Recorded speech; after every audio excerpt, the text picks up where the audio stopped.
In electronic music, arrangement is different in lots of ways. It kind of knows what the rules are, but just like decides not to follow them. So it's very easy and understandable for music producers to forget that at its core, arrangement is fundamentally storytelling. Bear with me, because I know even the mention of storytelling, people switch off. It becomes a lot easier if you know the two main arrangement pillars which make storytelling actually make sense. You have a clear structure, which means that you always know what you're doing, and you know how to check your arrangement is going to work before you start arranging, so that you know that you're not going to get stuck halfway through and you're going to get to the end. So I'm going to show you how to do all of those whilst also arranging a track of mine so you can see it happening in real time. Okay, so on the journey from idea to finished track, the arrangement is really just this middle part in the center here.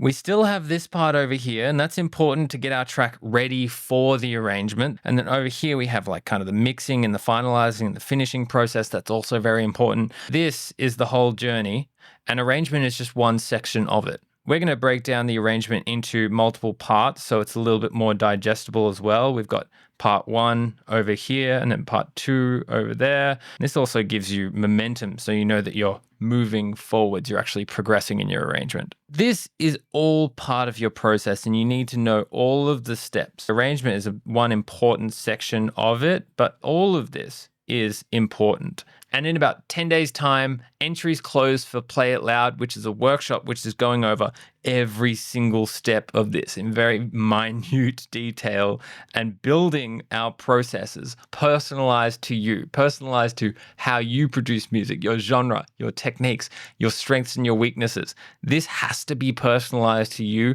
Otherwise, it doesn't fucking matter. It needs to be personalized to where you have problems. Like if you have a problem here, or if you're having a problem here in the second half of your arrangement, check out link in the description for that one. So we've established that electronic music breaks the rules. It kind of feels backwards sometimes because we're like actively not arranging. We're trying to keep really simplistic and minimalistic a lot of the time. But the weird thing is it kind of makes learning arrangement structure, aka storytelling concepts, more important in club music, because club music, instead of doing it really obviously, is doing it very subtly. If you think about a Marvel movie, they're very bold, they're very obvious. There's a clear villain, there's a clear problem to solve, and that's kind of what makes this type of music really easy to watch and engage, because you don't really have to think too hard about what's happening. You can kind of just watch. On the other side of the spectrum, you've got like your slow art house French cinema, which has lots of silent, slow shots and scenes with very little dialogue. They're both telling a story, but one, the Marvel, is doing it in a very obvious and bold way, whereas the art house films are doing it in a much more slower and subtle way. So you can see the difference there, and this draws a direct parallel to music production styles and genres and techniques. You've got pop arrangements that are very bold and big and obvious and easy to understand. And then you have like your more subtle and minimalistic arrangements. Maybe on this side might be like super repetitive club or IDM or something that's very subtle. Overall, they're both still telling the story, but it's just varying degrees of subtlety, right? So a boring arrangement might look like this. It's just flat. It kind of doesn't really go anywhere. It doesn't really do much. It might look like this. Maybe we start with some energy and then it quickly dies off. Or maybe it might look like this. And we start with some energy, we kind of go back down, and then you try and go back up, but you've already used everything at the start, so it's not really as interesting the second time. So if we were to flip those, even just this is much more interesting because we're kind of moving towards something. And same with this one. If you started low and then kind of like built up and then just like built up a little bit in the second half, this is a lot more interesting. And same with this one. Like if you start like this over there as well, you just swap the intro here over here. This is going to become a much more intentional arrangement. It makes a big difference. So all we need to make an interesting arrangement over time is really just this. Our first half and our second half. That's it. This is the most simplistic way of thinking about it.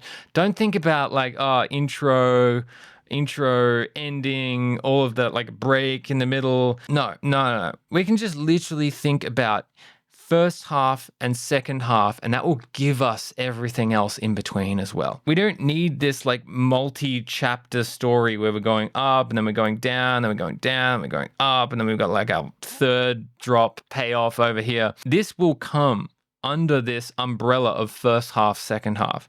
What happens if we have a strong first half, second half is we know that we're moving towards something. This is really the main concept here. We just need to know that we're moving towards something. First half actually happens by proxy of having the second half, right?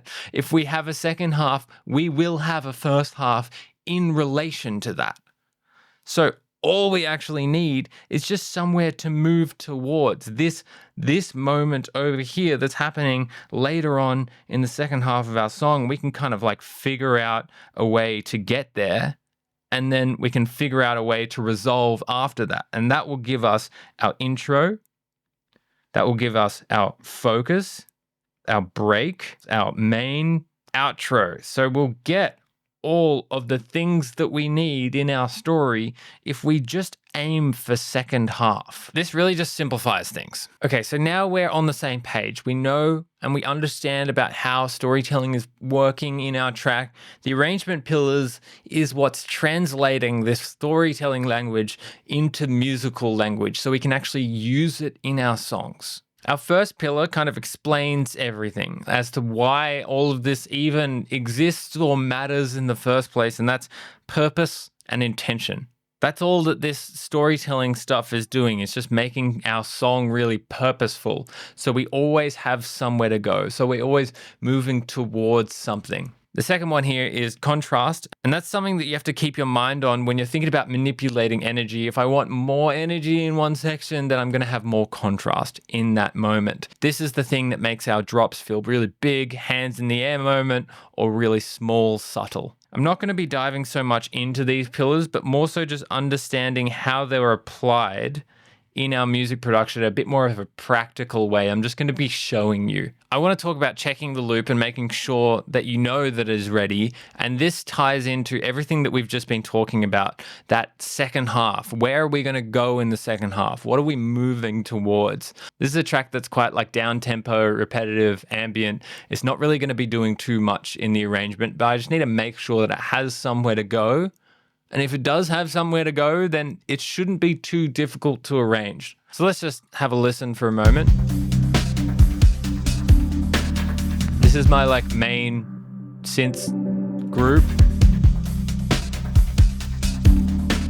I've got this background kind of like resampled layer, and this is like somewhere to go. It's a little bit of progression in there. As I bring this up, you can kind of see. And I've got a few macros here as well. So this really helps with moving us. I can progress this element. I can build in towards it. I've also got ambience here. Layers quite nicely on top of the synths as well.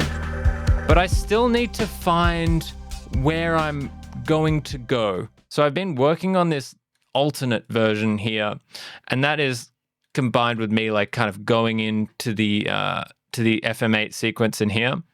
And let's just play around here.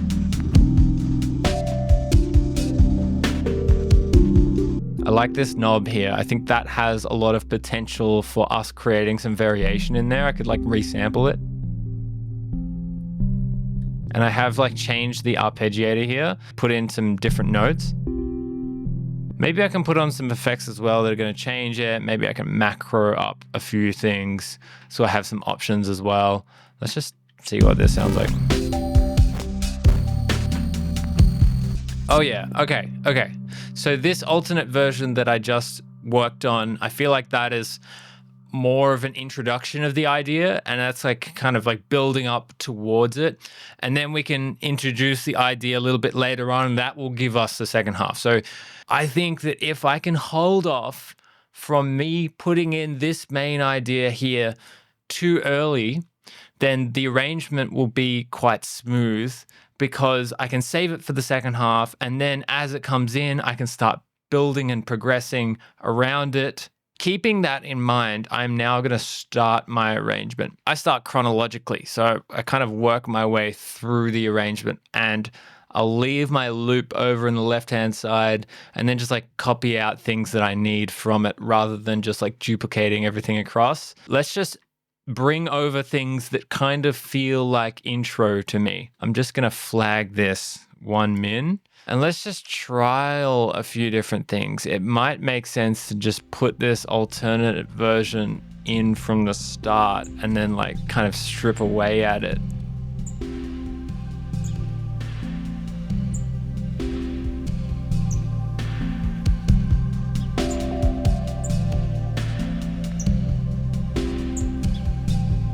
Oh, okay.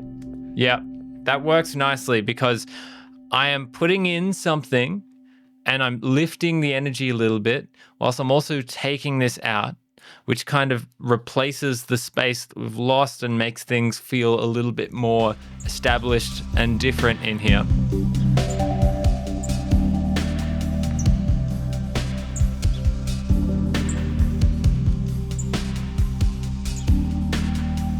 Let's just have a little look at what happened there, because that took me about an hour to do. Still some touching to be done on this track, but let's just go through it section by section and just kind of discuss what went on and what was the thought process there. The intro, we're just establishing that context, that background information, right? So we're just setting the mood, setting the space, just reverb. The drums are really far pushed back, and then we're kind of building into that alternate version theme to introduce the idea without giving too much away. And then this is the point where the drums actually come in for the first time in here.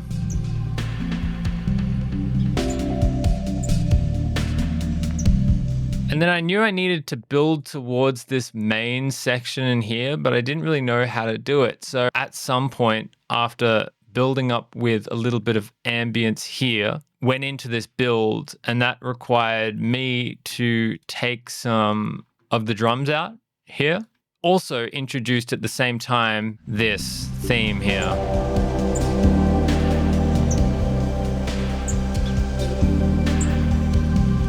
And then it kind of works its way into the main theme. Cleans up a little bit. And then all I knew that I needed to do from there was work into this second half element, which is this guy.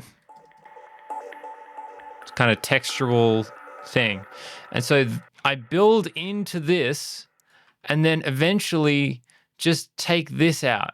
And so the element kind of swaps into this one and it becomes a little bit more ambient and textural in the second half. So I know that I'm moving into a change, an intentional change over there. And this just makes the arrangement make sense, right? Because I know that I'm moving to this and then I'm from there moving to this. And it also just guides the listener in a really interesting way. There's a story there, right? There's a story. I'm just moving over to this space and then I'm just staying there. And that's the end of the song. This is a 6-minute track, and that wasn't very difficult to do because I had all the parts ready to go and I thought about it before it happened.